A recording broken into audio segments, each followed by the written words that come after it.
Hey guys, welcome back. I'm here again doing another video for you guys.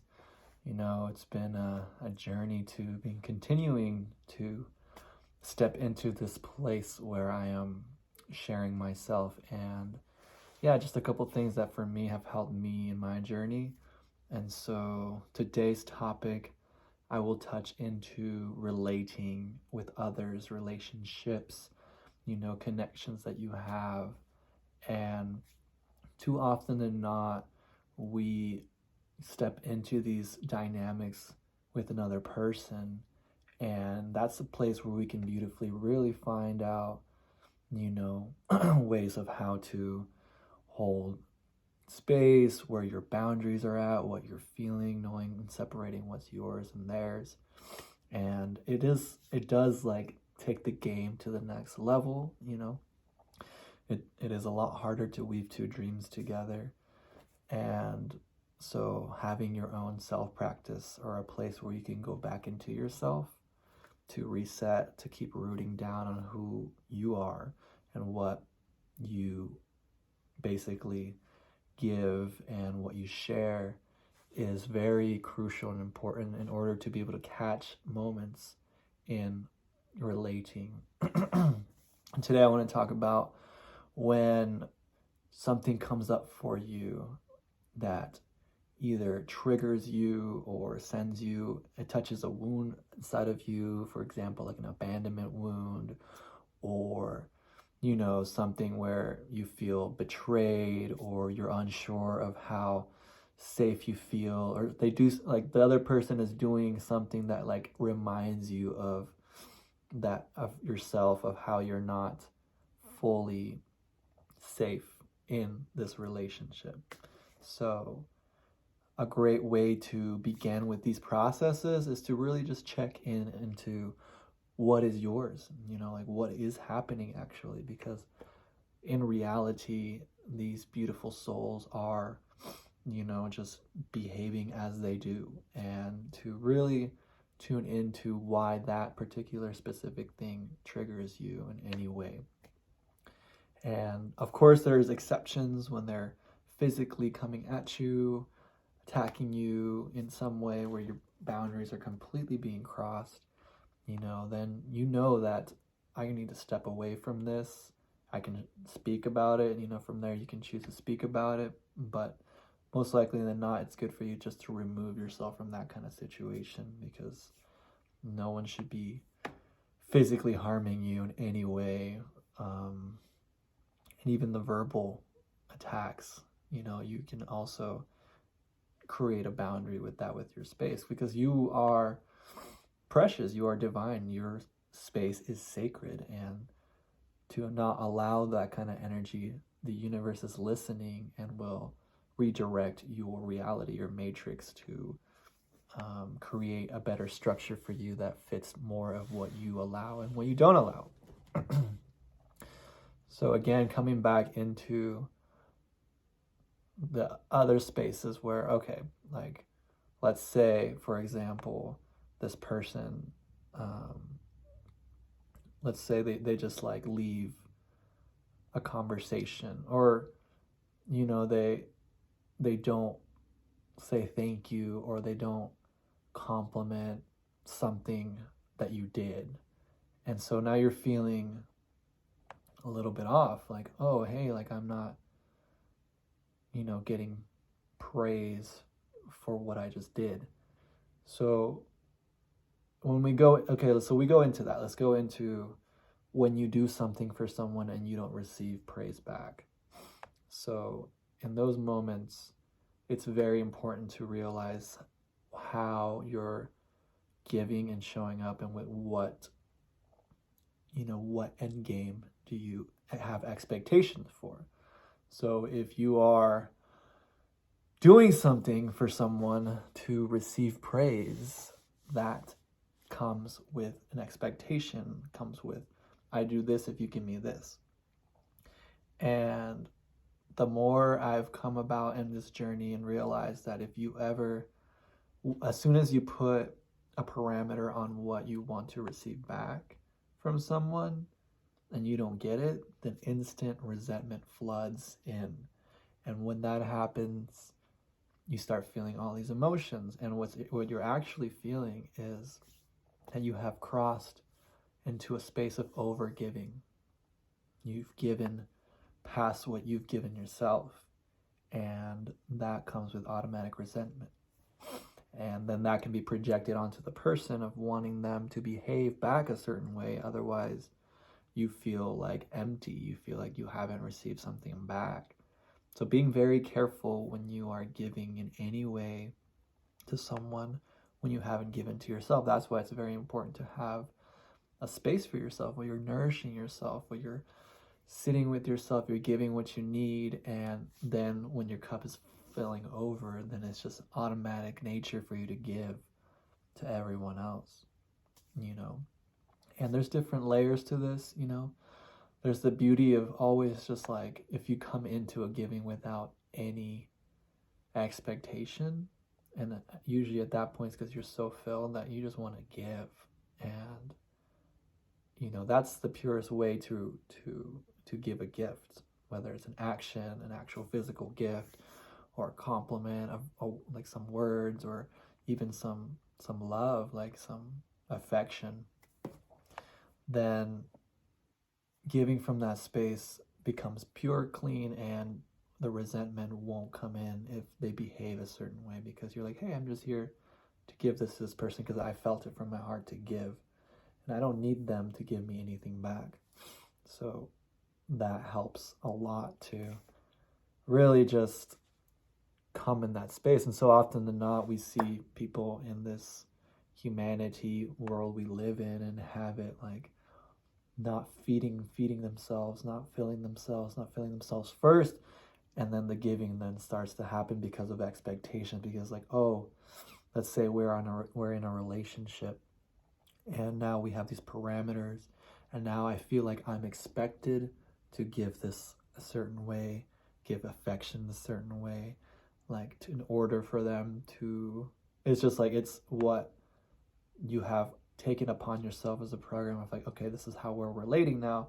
And it's a lot of the times like a non, you know, it's not really communicated. It's in it's assumptions. It's like I'm assuming.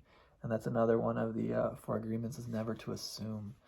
So when you're under assumption and things don't go the way you assume, then obviously you're going to feel the lack of that. So again, just whenever giving to anyone, always check in, like, am I giving to receive, or am I giving to give? And if you're giving to give, then go right ahead.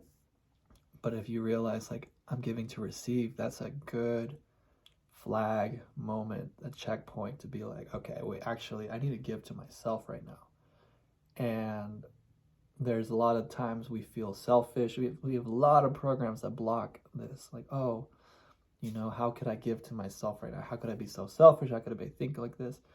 But selfish really, a lot of the times, is misunderstood for self-love, for self-care.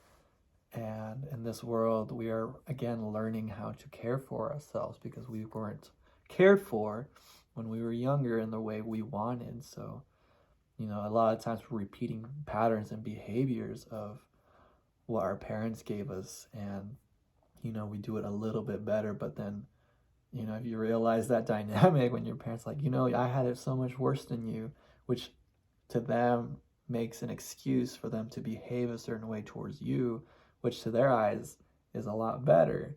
But in reality, it still falls under this toxicity, this, you know, this poison giving, this just like trauma handing chain continuation, instead of coming from the heart space.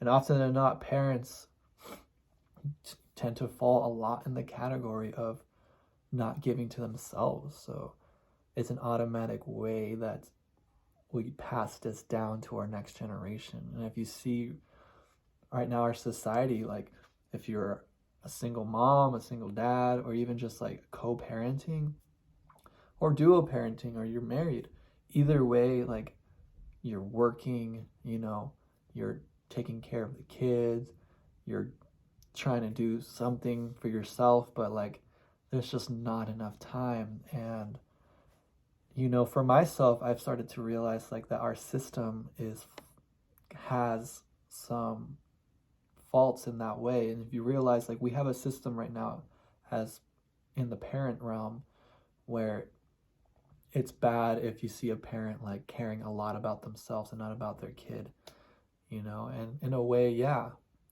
a child needs a lot of attention.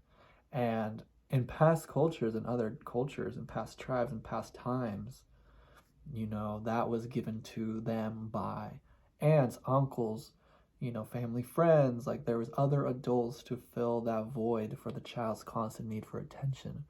But in this Western type society where we've boxed our units into, one on like male, female, or male, male, women, women, just two people, in the family unit, and then that kind of limitation can only foster one kid to give that full attention and that full love.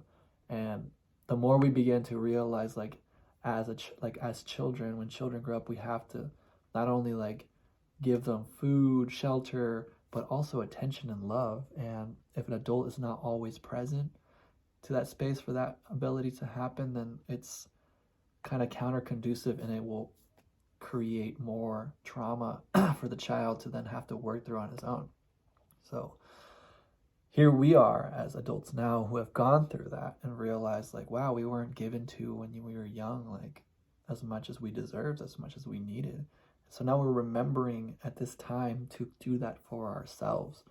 And that is a hard lesson for us to really remember and remind ourselves to, as a job, to remember, okay, like we need to give to ourselves. We need to nourish ourselves. Like, what do I need right now? What do I want? Like, I'm listening to you, like little me, and yeah, it's a lot, again, tougher to heal a wounded adult than it is to raise a healthy child in the emotional realm. So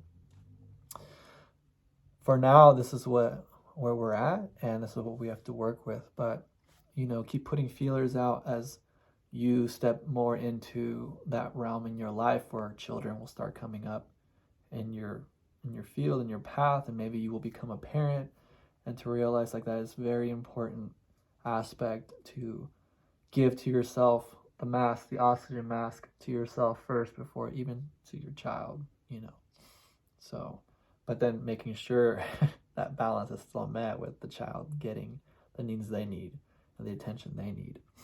And obviously, at a certain, when a certain age reaches limits, it's great to start teaching that child to nourish themselves.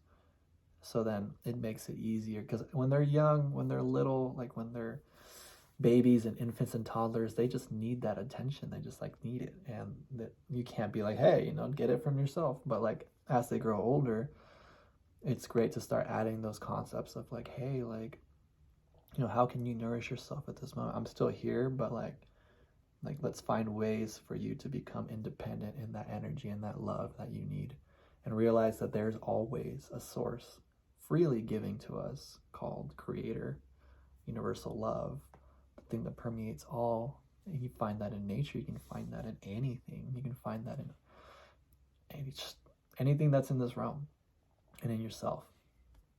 Meditation helps so much.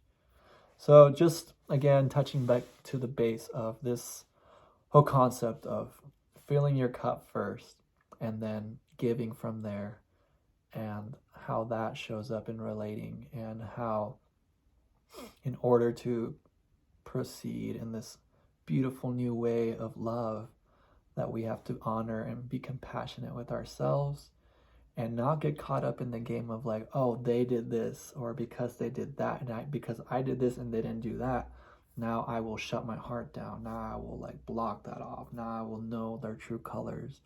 When in reality, like that's putting so much of your power in them, when you can bring it right back and be like, okay, like really witness who you're relating with, and realize, hey, I need to see this person for who they fully are and what their actions are. And nothing is wrong, inherently wrong with how they are. But is that something that you want in your space? You know?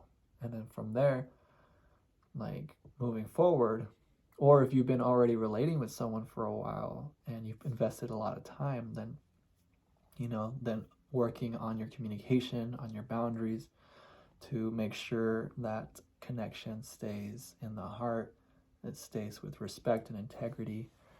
And so, yeah, that's what I got for you guys today. I hope this helps for some of you guys. I know it's helped me a lot and continually helps me to reset and realize with relating, because that's what we do a lot in this planet, is relating with others. And I think it's great to share if you have ways that's helped you. Like, leave them in the comments, what has helped you in relating, and together I think we'll figure that out. We'll find the pieces that will mold into each other, and we can create a better humanity, a better harmony, and a better just connection, and that soul fam that we all crave. So again, subscribe, hit a like. Thanks for joining, and I will see you guys next time soon, I hope.